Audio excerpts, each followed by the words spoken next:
ale tam sa mi to nepodarilo a namiesto papaj som kúpila dyňu. To si kašu mixuje a robí z toho guľaš. Aj oni žijú prvýkrát a aj oni možno sa učia spoznávať Boha, alebo naopak nepoznajú Boha. Ideme si spolu robiť taste test, ale ešte predtým let's pray. On už všetko vzal, čo by nás mohlo trápiť a my to už ďalej nemusíme nosiť sami.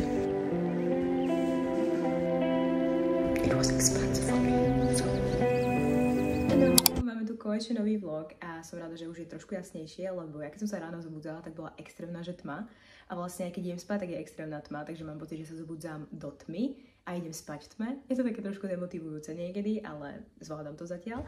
A tým, že mám dnes extrémne dlhú školu, tak vás trošku zoberiem so sebou. A tým, že mám dnes aj po obede trošku viac času, tak chcela by som sa ísť pozrieť do nejakého vintage storeu. A hlavne kvôli tomu, že ja som si v poslednej dobe pozerala nejaké Zara, Massimo Dutti, Mango a rôzne akože e-shopy Zalando a tak.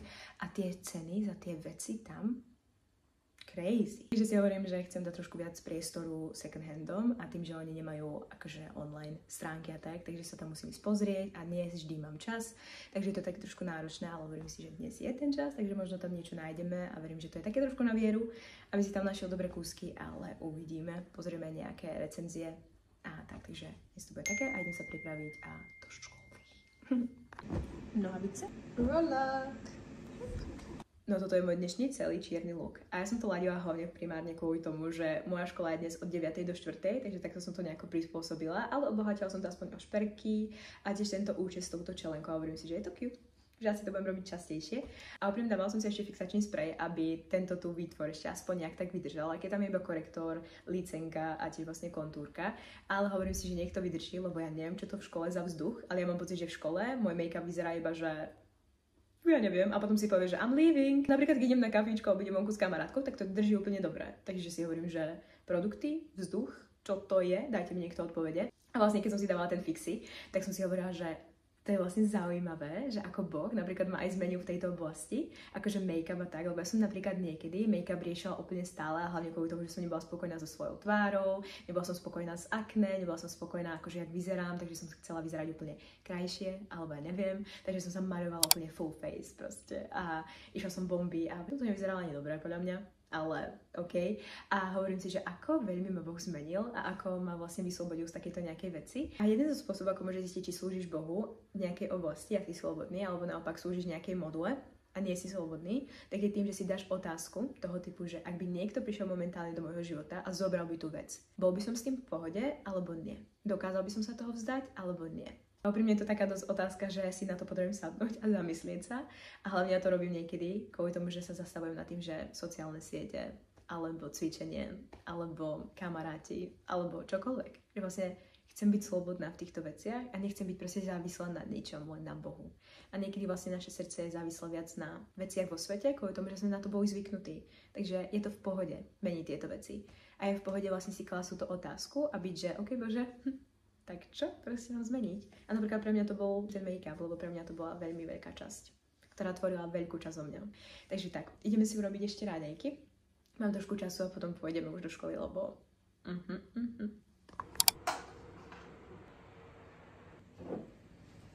Toto sú moje raňajky. Ja väčšinou, keď chodím do školy, tak si robím overnight oats. Na spodok dávam chia pudding, potom grécky jogurt, vločky a navrch nejaké ovocie. Dnes sú to čučoriedky a netuším, prečo tam je toľko veľa vody alebo mlieka, neviem. Ale tiež som tam dala arašidové maslo a das ist alles. Takže toto sú raňajočky.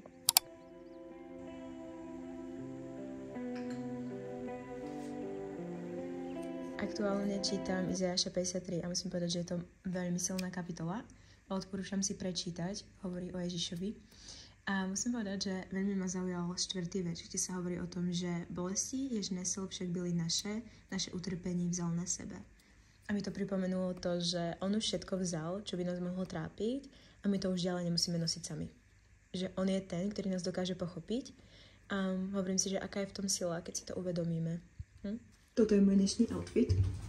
Bunička je z Manga, rolák je z maminej skrine, nohavice tiež. Tašička je zo Rezervet a toto je búrka. Takže. A na nohách mám nejaké čižmičky. Asi tiež Rezervet, alebo CCC, alebo netuším vôbec. A niečo o Anglii, keď sa...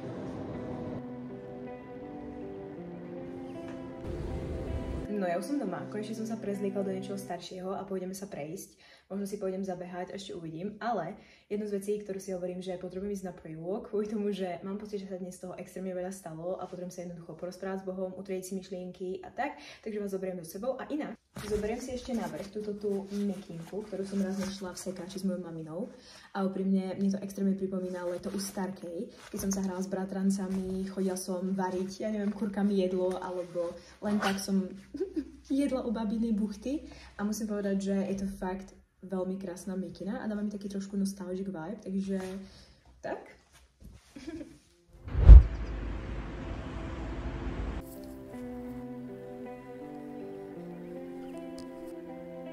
Ja si hovorím, že je čas sa trošku pozdieľať aj o viere, kvôli tomu, že si hovorím, že práve mojimi situáciami, ktorými si prechádzam a tie sa učím rôzne veci, tak ako aj vy.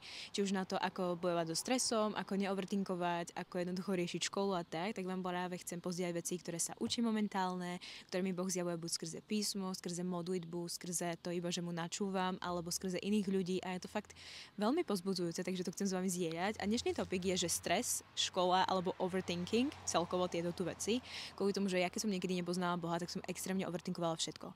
A potom sa spôsobilo to, že som mala extrémny stres a ten stres spôsoboval rôzne choroby a rôzne ťažkosti, či už telesné alebo duševné a takto. A jednu z vecí, ktorú som si všimla, je to, že keď boli prázdniny, tak ja som extrémne veľa chodila na prechádzky, venovala som sa Bohu, trávila som s ním čas a nemala som žiaden stres. Dokázala som ako keby sa vyčilovať s Bohom, ale keď prišli vlastne povinnosti, tak som zrazu ako keby všetko brala do svojich rúk a že toto chcem vyriešiť, toto chcem mať proste pod kontrolou, toto, hento a teraz som zistila, že nic toho nemám pod kontrolou a extrémne ma to desilo a nevedela som sa ako keby uvoľniť v Božej prítomnosti. Mala som stále pocit, že musím rozmýšľať nad ďalšími akože vecami, ktoré musím urobiť a Boh mi ukázal jednu vec, že vlastne stres vzniká na základe toho, ako my reagujeme na nejakú situáciu.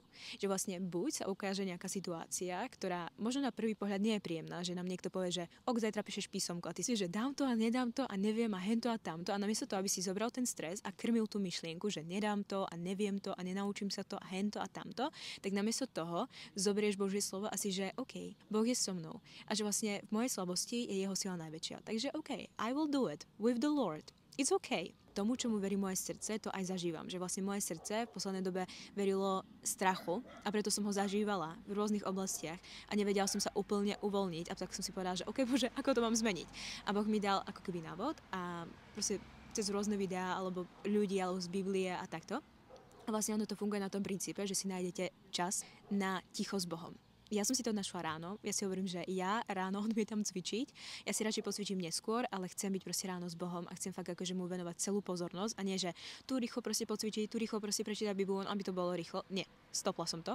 A vlastne ráno si sadnem do ticha a snažím sa vlastne vnímať moje prvé myšlienky. A potom, napríklad, keď je tam myšlienka toho, že ma to odsudzuje, alebo že sa cítim nedostatočná, alebo že mi to vlastne tlačí na nejaký výkon, alebo že ma to dáva do úzkosti, alebo tak tú danú tému, ktorá je vlastne koreňom toho problému, tak zoberiem a nájdem na to biblické verše v Biblii a začnem nad tým biblickým veršom Biblii rozímať. Rozímať to znamená, že vlastne rozmýšľaš nad Božím slovom a jednoducho si ho snažíš vizualizovať v hlave a dá sa povedať, že je to ako keby lízatko, že ty máš lízatko a to reprezentuje to Božie slovo, ktoré ty dáš do úst a ty ho cmúreš, ty ho neprehltneš a neutekáš, ale proste ty si ho vychutnávaš. A to je vlastne takéto rozmýšľanie a rozímanie nad Božím slovom. A to vlastne hovorí aj Biblia, že máme rozmýšľať nad Božím slovom a rozímať a proste meniť svoje zmýšľanie a takýmto spôsobom to začneme. No a potom vlastne nielenže to, tam začne vlastne pôsobiť viera v tvojom srdci, ale ty to začneš potom rehlasovať nad sebou, že ja proste som prijatá v milovanom. Lebo je to napísané v Efeským, že som bola prijatá v Kristovi, v tom milovanom. Alebo že Ježiš za mňa dal život na kríži. A že ja som prijatá Bohom a že v ňom mám synovstvo. Alebo akékoľvek ďalšie verše, že vlastne ty nad nimi rozmýšľaš a potom vlastne fakt akože sa tam spojíš s vierou a potom ich prehlasuješ a vlastne to, keď proste budeš každý deň praktizovať, že to není proste záležitosť jedného sedenia alebo záležitosť rýchlo 5 minút, len aby bolo, ale že vlastne je to vyhradenie si času a rozmýšľanie a menenie tých ako keby starých myšlienok, ktoré vládli v tvojom srdci a vďaka tomu, že vládli v tvojom srdci a ty si im veril, tak potom si ich videl v svojom živote, tak vlastne oni sa začnú meniť podľa Božieho slova a potom tú všetku nevieru, ktorú sme mali v srdci, tak v tom tichu vlastne vymývame a potom tam nastáva viera. A viera, keď veríš v svojom srdci, tak to potom uvidíš, lebo z plnosti tvojho srdca tvoje ústa hovoria. A ty keď veríš, ty hovoríš a prehlasuješ a tým, že to prehlasuješ, tak to potom vidíš v svojom živote a ty keď veríš, že si milovaná, tak ty uvidíš uvidíš nielenže seba milovanú, ale ty uvidíš aj ostatných, ako sú veľmi vzácni v Božích očiach a potom budeš vlastne automaticky vedieť im slúžiť a bude to také prirodzené, že to nebude na silu, len aby som proste si niečo dokázala, ale že to bude také proste prirodzene z tvojho srdca. Tvoje srdce je vlastne v jednote s Bohom a to je vlastne dôležité a to ma Boh učí v poslednú dobu, že meniť svoje srdce podľa jeho slova. Vy ste to ešte nevideli, ale ja som našla na trhoch papáju, takže som zobrala jednu, keďže to bolo v mojom srdci už veľmi dlho to vyskúšať a urobiť si z toho, ja neviem, proste yogurt bowl, niečo takéto, niečo viac na fitness version, neviem, proste Pinterest, haleluja. Takže som to kúpila a som zvedala, aké to bude. Mám z toho extrémnu radosť, lebo ja som si to chcela kúpiť, keď som bola ešte v Barcelone, ale tam sa mi to nepodarilo a namiesto papáji som kúpila dyňu. Tu ešte prikladám fotku, dyňu, tak som sa potom asi sama zo seba smiala, keď som to doma našla, nevadí, takže teraz mám splnený sen. Urobíme si možno z toho recept teraz, rýchly, taký Pinterest friendly.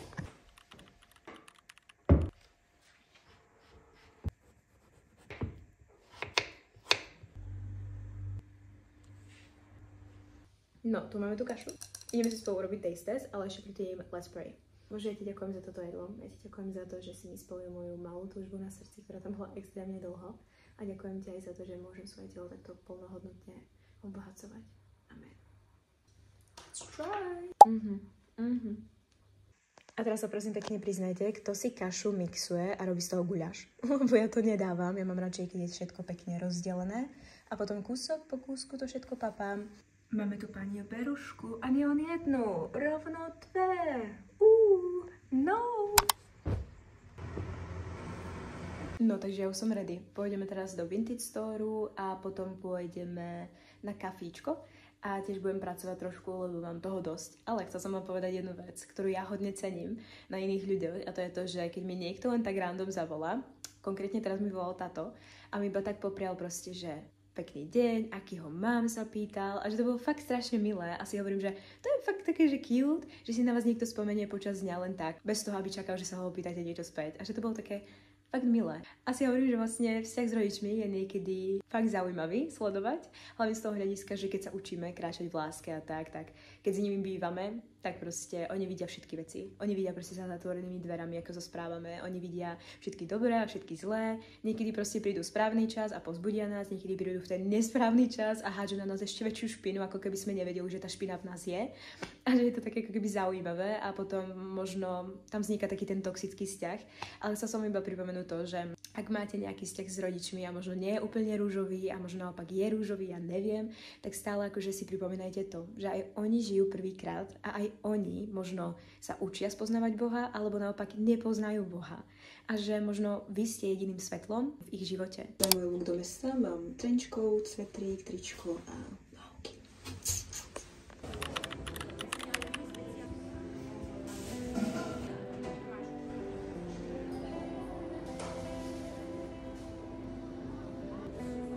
Momentálne ideme do Vintage Storeu. Ja sa idem pozrieť na nejaké kúsky a tu som si robila taký trošku research na rôzne oblečenia, ale uvidíme, čo tam nájdem.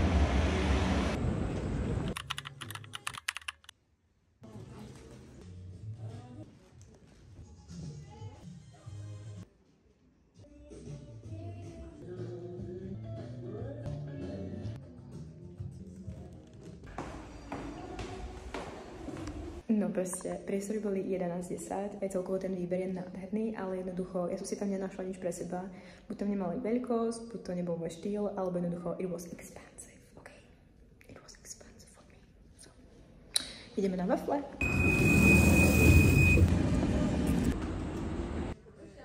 Chápete, že tu mám vo vnútri wafle, vám ich neskôr ukážem, ale že to stalo iba 1 korunu, čo je menej ako euro. Toto je tá wafla.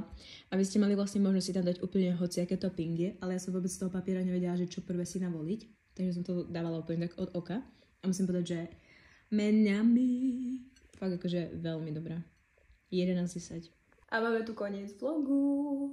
Ale ešte predtým, ako pôjdete spať, a ja tiež, tak som vám chcela zdieľať jednu vec a to je to, že keď stále, napríklad večer otvárate Bibliu alebo ja neviem proste kedykoľvek, tak keď ju otvárate, tak to neberte len ako knihu, ktorá je určená pre kresťanov a tam to končí alebo neviem čo, ale keď to otvárate, tak sa normálne napríklad pomodujte a buďte že otvorení v srdci, že Bože, ja ti ďakujem za to, že toto je tvoje slovo, ja ti ďakujem za to, že ma učíš skrze tvoje slovo tvoju pravdu. Ja ti ďakujem, že mi zjavuješ veci ako sú a ja ti ďakujem, že mi dávaš odpovede na moje otázky.